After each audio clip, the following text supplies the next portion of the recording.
प्रिय विद्यार्थियों, मैं Sonkiya madam, Christ church convent school Gadarwara.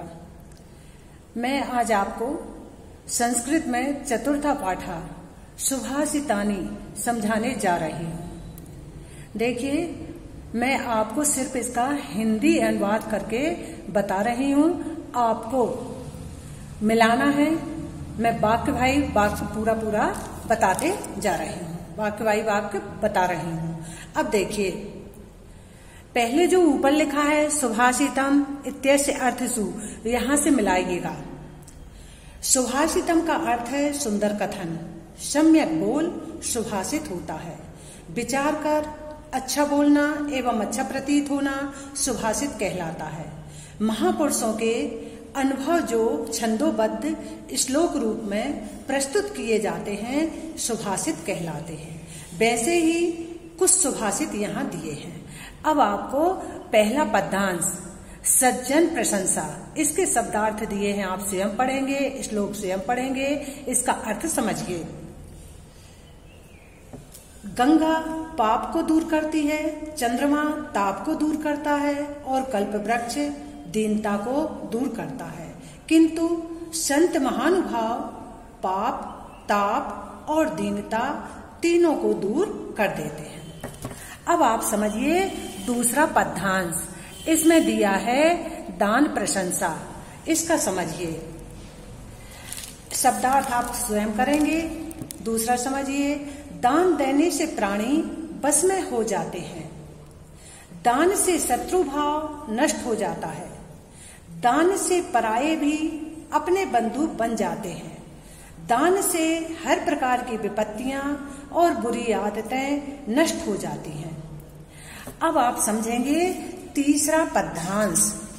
तीसरे पद्यांश का अर्थ शब्दार्थ आप स्वयं करेंगे, मैं आपको इसकी बताते जा रही हूं। उद्दम प्रशंसा। अब देखिए तीसरा उद्दम प्रशंसा। उद्यमशील पराक्रमी लोगों के लिए ना ही मेरू पर्वत का शिखर ऊंचा है और ना ही रसातल बहुत नीचा है, तथा समुद्र भी अपार नहीं है। नात्युच्च शिखरो मेरुर्त नीति नीचम रसालितम व्यवसाय द्वितीय नाम नाप्य पारो महुदधि। अब आप चौथे पद्यांश की व्याख्या समझिए। वीर पुरुष प्रशंसा। अब मैं आपको बताती हूँ।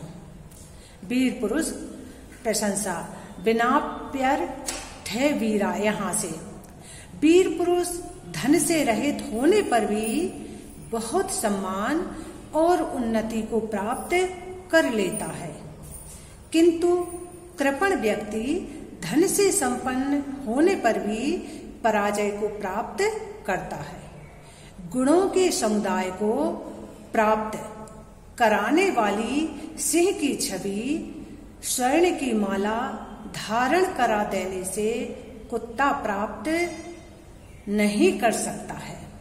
ये हुआ आपका चौथा वीरत्व प्रशंसा। अब लिखिए, करिए गुण प्रशंसा। गुण प्रशंसा बता रही हूं आपको। अब देखिए,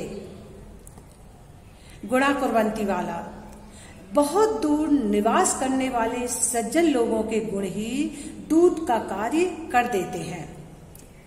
जैसे केवड़े के फूल की गंध पाकर भौरे स्वयं ही उसके पास आ जाते हैं, उसके पास आ जाते हैं। अब उसके बाद बाघभूषणम।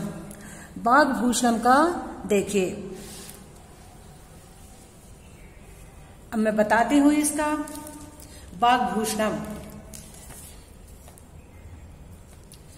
पुरुषों का आभूषण, जो पुरुष है उनका आभूषण ना तो बाजूबंद है और ना ही चंद्रमा के समान उज्जवल हार है।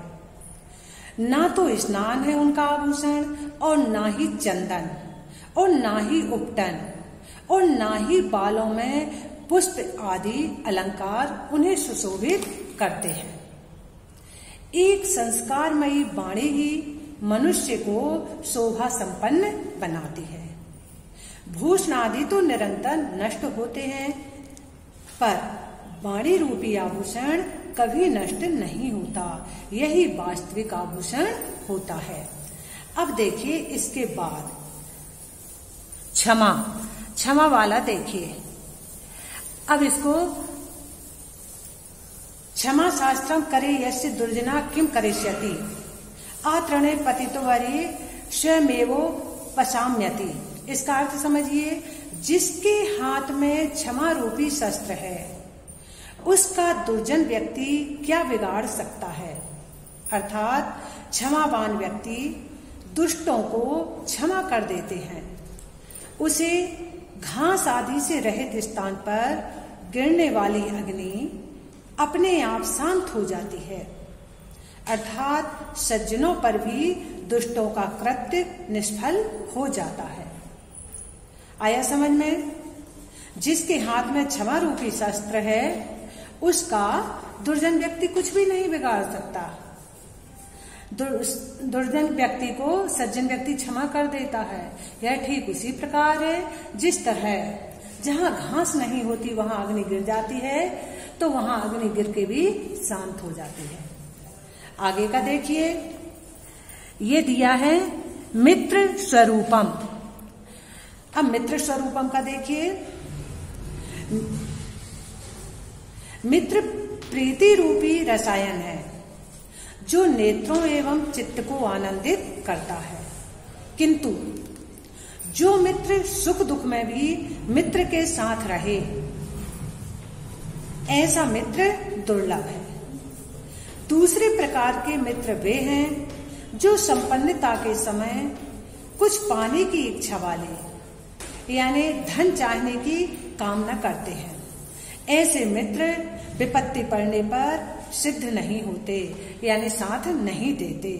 ये खाने पीने के लोभी होते हैं। एक बात फिर से सुन लीजिए, मित्र प्रीति रूपी रसायन है जो नेत्रों एवं चित्त को आनंदित करता है, किंतु जो मित्र सुख दुख में भी मित्र के साथ रहें ऐसा मित्र दुर्लभ है। दूसरे प्रकार के वे मित्र होते हैं जो संपन्नता के समय कुछ पाने की इच्छा रखते हैं, धन मिल जाने की इच्छा रखते हैं, और विपत्ति के समय इन्हें कसौटी पर कसने से ये खरा सोना नहीं उतरते, ये मित्र का साथ नहीं देते। अब इसके बाद वाला समझिए,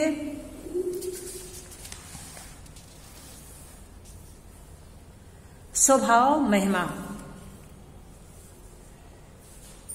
सर्वस्य ही परीक्षन्ते, सभी लोग स्वभाव से ही जांचे जाते हैं, अन्य गुणों से नहीं, क्योंकि सभी गुणों को छोड़कर स्वभाव ही सर्वोच्च स्थान मस्तक पर रहता है। तो सभी मनुष्य स्वभाव से जांचे जाते हैं, पहचाने जाते हैं, अन्य गुणों से नहीं, क्योंकि स्वभाव ही एक ऐसा गुण है जो मनुष्य के मस्तक पर रहता है। अब आखिरी वाला देखिए, अल्पज्ञ स्वभाव, यानी छोटा स्वभाव, कम स्वभाव वाले। यदा किंचित ज्ञो अहम, ये वाला देखिए, जब मैंने थोड़ा सा ज्ञान प्राप्त किया था तब मैं हाथी के समान घमंड में चूर हो गया। मैं सर्वज्ञ हूं ऐसा मानकर मेरा मन अभिमान से भर गया।